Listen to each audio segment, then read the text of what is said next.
Hey there, Cookie. How you doing? I know what you came here for. You don't have to tell me. It's Terry Davis Reads the Bible Part 5, isn't it? Well, unfortunately, that's not what you're gonna get here. What you will receive instead is my schizotypal rantings of what I've been up to since the last video that I posted... Is that right? 4 months ago.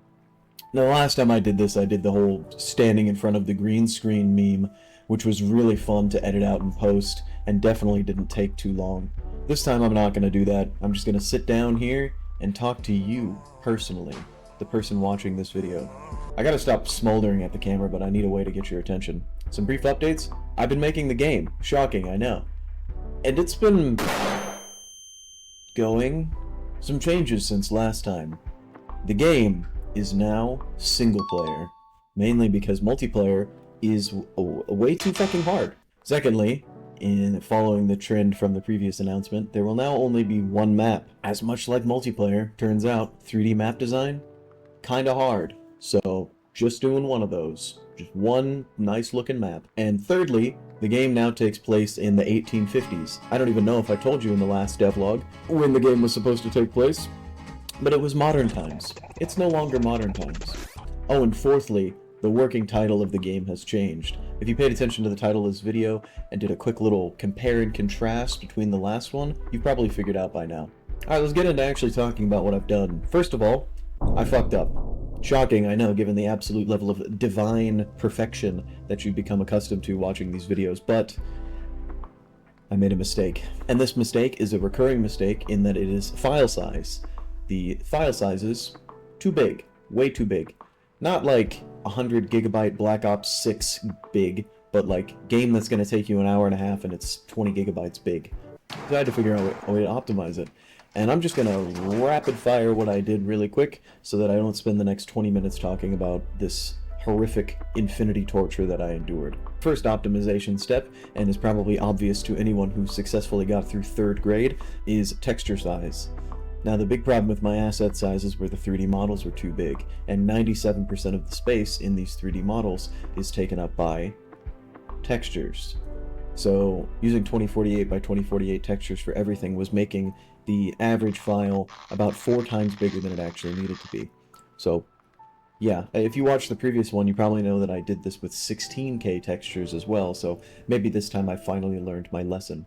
Along the same vein, I was also able to reduce the texture size by just using better compression for the images used to create the materials. Long story short, JPEG smaller than PNG. Now the next optimization step stemmed from a problem that I can't even blame myself for. This problem was designed by whatever Lucifer Mega Hitler designed the GLB importer for Godot.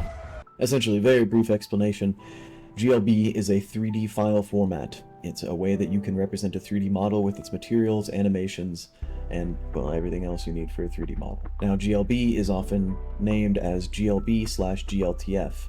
The reason for this is GLB is the binary format, so it takes all the materials, everything that you need, crams it into one file.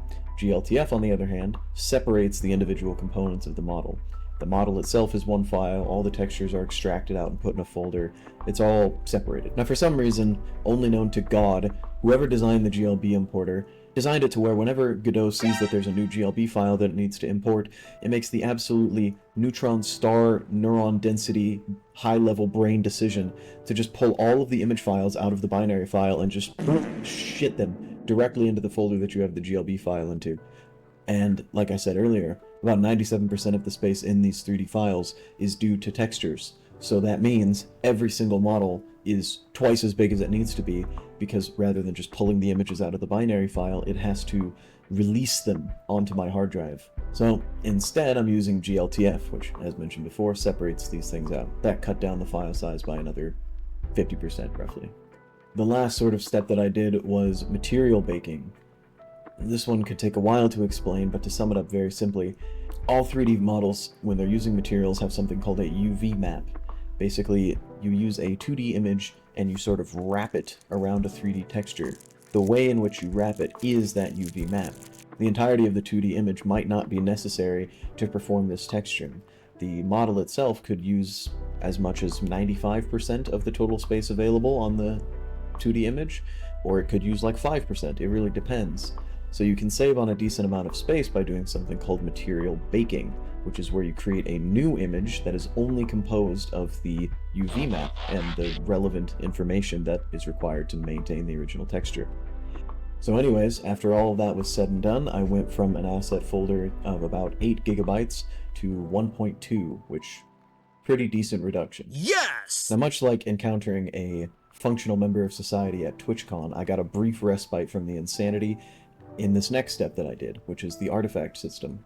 Essentially, a large part of the gameplay is going to revolve around the player walking around the map that I've made and finding these Catholic artifacts, taking them back to a Jesus shrine at their home base, cashing them in for Jesus money, and using their Jesus money to buy regular items. Not Jesus items. Like crossbows, lanterns, stuff like that. Stuff from the 1850s. A nice side effect of this is cashing in these artifacts will also charge the Jesus energy shield to prevent cryptids from sneaking into your bedroom at night and touching your soft, supple body. Next up is foliage. I'm making a forest map because I like forests, and also it takes place in Appalachia, so I need trees, and I need grass, and I need bushes, and I need foliage in general. I had no idea how difficult foliage was to create. The primary problem with this is when you're creating foliage, you need to render millions of blades of grass or millions of grass meshes, and telling your GPU to render each individual grass mesh is a really quick way to need to buy a new GPU. So instead, we can do something called GPU instancing, which is essentially where instead of rendering each of these meshes individually, we chunk them all up into one big mesh, and then we send that to the GPU. It's very good at doing things in parallel, so if you give it a few big jobs, it can do that a lot faster than you giving it millions of small jobs. Another optimization we can do to prevent our computer from catching on fire is visibility ranges. Essentially, the player does not need to be able to see grass that is 6,000 meters away from them. You can cap that out at about 300 meters. Throw some fog in there, they'll never know the difference. Now, a very similar thing was done with the trees, with the small exception that trees require collision and are a lot more intensive to render than grass. The grass that I'm using is about 6 polygons, maybe less. The trees are about 5,000. I couldn't get them to look any better with any less. So what this means is we want to render way less trees than we are grass. So we set up the same visibility range system, except we make it even shorter, and for the trees that really should be visible at that distance, we instead render something called an imposter, which is just a picture. You just take a picture of the tree and render it as essentially a sprite in 3D space. The player's not going to know the difference. If they saw that same mesh at that same distance, it would look very similar. Except in this case, the GPU doesn't have to render 5,000 polygons to get that image, it renders 1. So anyway, there was a lot more suffering than it was involved in this process. But for the sake of both you and myself, I'm not going to rant about all of it and recall it. I'm going to deeply repress it, and it will probably come up later in my life, and I will commit horrid violence against someone upon remembering this. Anyway, the last thing I'm really going to talk about here is the AI system. I have these entities in the game that I want to do different things when they react to the player or the environment.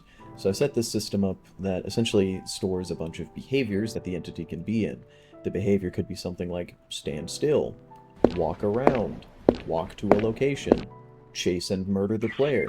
These behaviors all have their own logic inside of them, but the AI component is essentially the fact that the behaviors are able to transition to one another based on stimuli. So if you have a deer, for instance, it could be in the walk around behavior, but when the player gets too close, it will enter the run away behavior. Until it gets far enough away from the player, then it will go back to the walk around behavior. Pretty simple stuff. That's basically it for now. There's a few more things that I'm working on, like sprucing up the UI, building different managers to kind of piece all these systems together, but at the current moment, the goal is to put all of these disparate things that I've been building together into one map, one game, and hopefully, by the time I make this next video, when I'm 47, I will have a playable game to show off. So, see you then. The audio is delayed, right? Is this delayed audio? Is that what this is? Are you fucking serious? The audio is delayed? Awesome. Is the audio working now? Is it like accurate?